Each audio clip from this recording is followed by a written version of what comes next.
Dr. Chris Atchison-Clare. I'm the director of Purdue University's CILMAR, that's the Center for Intercultural Learning, Mentorship, Assessment, and Research.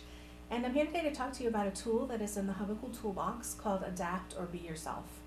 These videos are not meant for the end user, the actual learners who are trying to develop intercultural competence, but really are a guide for teachers, trainers, mentors, instructors who want to help encourage or support other people's intercultural learning. So today I'm going to talk to you about Adapt or Be Yourself and how you might or when you might want to use this activity.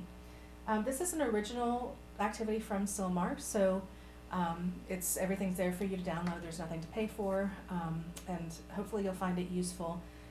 Where I have most found it useful is with a group of people who have been or are about to be called upon to adapt in some way. There's sometimes the assumption that we always need to adapt to other people, and I found that not always realistic, both in terms of capacities to adapt, but also in terms of what other people want from us. We're not always expected by others in social situations to adapt. So this activity really acknowledges the messiness of real life when it comes to adaptation processes. The activity uses as its theoretical framework Stella Team Toomey's transculturation communication competence model. So if you're familiar with that, then you're probably really excited about this activity. And if you're not, maybe you're excited about finding a new framework out there that might be applicable to your work. This is published in a book that Stella Team Toomey published in 1999. And it's very well fleshed out in that book. I can't do justice in this short video. But what I do want to tell you about it is that it lays out a framework in which there are different criteria by which we can evaluate situations of adaptation. And three of these are the effectiveness, the appropriateness, and the satisfactory nature of what's happening in an interaction. All right. So the way that I've translated that framework here is in discussion questions for participants, and the activity is set up so that participants first ask themselves these questions and then discuss it with others. Okay, so you can give a single person, every person, the whole list of 10 situations that are here, or you could put each one of them a card and divide people up into groups and have them talk it out that way. There's lots of different ways that you could arrange logistically the activity. But the basic premise is that you want them to think about all three of these components of the framework: effectiveness, appropriateness, and satisfaction.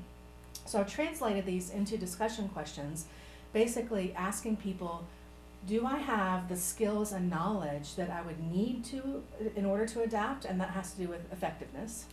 Then also, do other people want me to adapt in this situation? And that's the appropriateness part of it, as defined by the other. Okay? And then, would adapting violate or conflict with my own deep-seated morality or ethics? And that is the satisfaction part of it. Would it feel satisfactory to me to adapt, or would it feel like a violation? Right? So, given these situations, people will reflect on these three different aspects of the encounter and then make a decision. Am I going to adapt or am I not in this particular situation? Okay? So some examples of some of the situations are things like how you greet someone. Those are some of the easier ones. Others are a little closer to home, how you might participate in a religious ceremony, for example, how you interact with authority figures, undergoing body modification. So they're sort of on a range of difficulty, but also capturing different public and private kinds of settings, and more formal and informal settings as well. Feel free to, as you take this and use it, feel free to adapt and use this in different ways. You can create your own situations or scenarios or behaviors. You can change the debriefing questions, whatever you want to do. Once everybody has gone through these scenarios and answered those questions for themselves about effectiveness, appropriateness, and satisfaction, then you can use these debriefing questions to talk as a whole group about the activity itself. So getting them to talk about which situations they would choose to adapt and not, and why. Also asking them about the ease or the difficulty of the choice that they had to make. And then thinking that there's some complexity here, like sometimes people would answer, well, it depends, and trying to really unpack what does that depend on, and getting at the nuances and the complexity of social situations is really useful.